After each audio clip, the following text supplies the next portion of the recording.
श्रोताओं, ब्याह में दूल्हा के पक्ष की तरफ से कपड़ा और जेवरात दुल्हैया के पहरावे के लाने लियाओ जात। ऊके लाने एक रस्म मनाई जात, जिये चढ़ाव कहो जात। ऊ बखत पे महिलाएं एक एक करके कपड़ा और जेवरातन को बखान करती। मानता के हिसाब से सीता जी के स्वरूप में बिटिया को मान के चढ़ाव जात। ऊ बखत पे महिलाएं जो गीत गाती।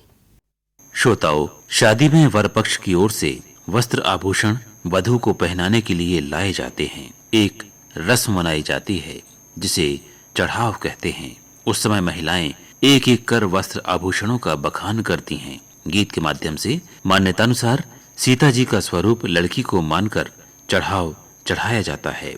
इस समय महिलाएं ये गीत गाती हैं।